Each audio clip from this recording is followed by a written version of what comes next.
Welcome SAO survivors to This Week in SAO for all your weekly Sword Online news. Huge news! We're getting a Unital Ring manga adaptation, but we'll get there in a second because we have our usual schedule. We're starting with the light novel news, of course. Sword Online Volume 26, Unital Ring V, English translation, has come out last week. I've been talking about it for 3 weeks now, so Amazon and Book Deposit links in the description. Introduction to Unital Ring V video is going to be down in the description as well if you want more of an overview of what to expect in the book. And if you don't care about the books at all, we have our extensive summary as part of the SAO Wikia podcast. Again, all down below the like button. Do check it out. Continuing on the light novel train, this time we are moving over to Japan instead. Sadly, we may not be getting a progressive or a new Unital Ring volume as soon as we may have expected earlier, as on the Kawara Reki channel they had their monthly stream, and Reki's editor Kazuma Miki has stated that they are on the way of publishing Demons' Crest Volume 2. So it seems like Reki's new child is getting all the attention at the moment. Everything else, including SAO, is a bit on the back burner at the moment. Now, if you remember, towards the end of 2022, they even stated Progressive would likely come out in 2023, but at the moment that is becoming more and more like a pipe dream. At the moment, I still expect Unital Ring novels to come out once a year. I don't think they will put the main series on such a huge back burner.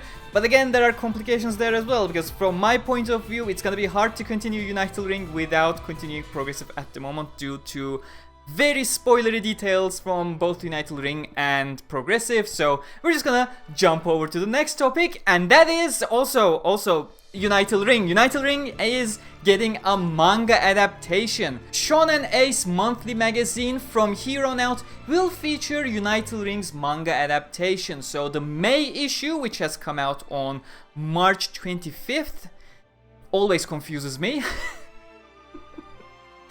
Why would a May issue come out on March 25? Come on, Japan, what's up with your issues? But that issue has covered the Prologue 3 featured in Alicization Lasting, Volume 18 of the light novels, which was a prologue for the next main arc, Unital Ring. Starting next month, the June issue, that's gonna come out in April, because of course it will, the manga is going to be properly starting the Unital Ring contents. The mangaka is Kanetsuki Masato, and we will be translating this at Dreadful Decoding as usual, so do look forward to it. We hope you enjoy. I pushed KiriAsu Corner a bit further away this time around because we had those light novel and the huge manga news, but this week I will bring you over to the SAO Gameverse, one of the highlight moments of Alicization Lycoris, in fact. It's one of those cutscenes where Kirito and Asuna are just hanging out in Underworld. It's from one of the expansions, and just diving into their own motions, you know, they get closer and closer, and eventually, suddenly, they are ambushed by Sortilina herself, which just sends them over into full-on panic mode, realizing they were showing a lot of public affection despite their cultural habits. This was one of the better, if not among the best, comedic scenes that the Gameverse has offered in its history. And yeah, it's such a lovely moment that I love it. A link to the specific part with the cutscene is going to be down in the description and on the top right corner as well if you want to check it out. Dengeki Daio magazine of this month has released, and if you're familiar with it at this point, we got a new Sister's Prayer chapter in which we are going back to Asuka Empire. So we are approaching the end of Yuki's journey with Kono Aiko as well as Merida, so do look forward to it. But Dengeki Daio also means a new RE Aincrad manga chapter, and this one is continuing that Sachi episode. It continues to be an adaptation of the anime at the moment, which is not all that very interesting if you ask me. Nekobyou Neko does not slow down. This week we have yet another illustration to feature from them, and it's a lovely Lisbeth illustration who is lost deeply in thought, looking into the distance.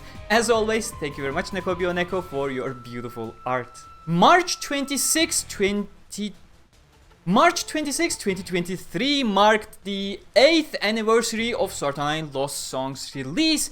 Again, it is very sad that the Beaters Cafe is no longer sharing any new illustrations for these occasions, but I will at least leave the links for the 3D anime cutscenes from the game, for all the gallery images from the game, and of course the SAO Games trailer, just so you know, have something for you to check out and go down the memory lane a bit. But I guess the official side is busy with other anniversaries. We have an SAO Games 10th anniversary stream coming up on March 30th. This stream is going to be covering both Last Recollection, the upcoming console game that is a sequel to Alicization Lycoris, as well as Variant Showdown. Now, on that topic, I want to take this opportunity to go into something that happened last week. I shared some upcoming content from Variant Showdown game, but some Japanese users, sometimes kindly, sometimes not so kindly, sadly, pointed out that I should not have done that. I agreed on the premise that I was using the official SAOVS tag before an SAOVS stream that would reveal some future plans. You know, looking in hindsight, that was definitely not the best timing, at least out of respect for those PR efforts. But those claiming it was illegal or that data mining is a criminal act, regardless of the fact that I am not data mining myself, they should really stop virtue signaling. Without getting into the relationships of some of these people with the game developers and others in the PR scene, or how some of them even take part in the data mining community themselves in private while virtue signaling publicly, my stance in general is that gacha games are a massive investment for players, both monetarily as well as timely aspects, and players thus deserve to know what is coming up ahead, at least in the near future, to have a better judgment on how to spend their resources in the game and in real life. I'm not even gonna touch upon the criminal part. Users deserve to know the data installed on their phones. That's as simple as it gets here in the West. Now, as I said, I agreed with some of those criticisms on the premise that I shared these contents that we had installed on our phones very shortly before a reveal stream, so that was in bad taste in my opinion what I did. So in the future, what I'm gonna be doing is I will not be sharing future content if it's just before a reveal stream that was announced, you know, out of good faith for the effort that goes into a marketing effort. But otherwise, my stance remains unchanged. Players who invest time and money into glorified gambling, at the very least, deserve to know what the near future holds for their investment so that they can plan ahead. I would also like to take this opportunity to remind some of these Japanese users with close ties to the developers that actually threatening to start a witch hunting campaign against individuals, now that is a criminal act. With all of that, we are moving into an Alicization Lycoris segment. Yes, that is a game name you probably did not expect to hear, unless you were a Switch user waiting for your second paid DLC, Matricaria. You are finally getting your DLC. March 29 is the date for Japan. Chances are the Western one is either on that same day or one day later or very close by.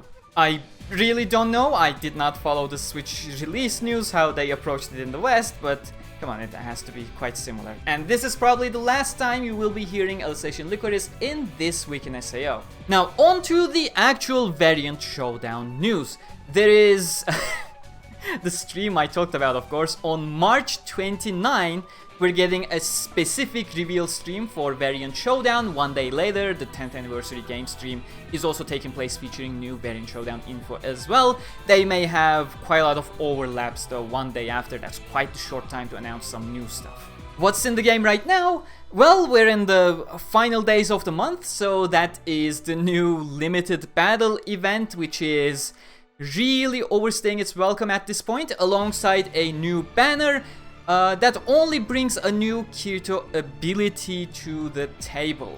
And taking this opportunity, I had a look at the popularity / revenue stats once again, and it seems like people really don't want to engage with the limited battle all that much, or at the very least are definitely thinking that ability cards are just gacha fodder at this point. Not all that true, ability cards are more or less more important than some characters, but the way they are designed, I don't think people are appreciating ability cards at all, which is why a new banner with a new ability card is really not bringing people back in. They really need to, I don't know, revise certain stuff, make ability cards stand out a bit. The menu for the ability cards, like when you have more than 10 ability cards, it's just a huge chore to go through all of them, and I don't think a lot of people are actually doing that. Way too much of a hassle. Something needs to be done about that, in my opinion.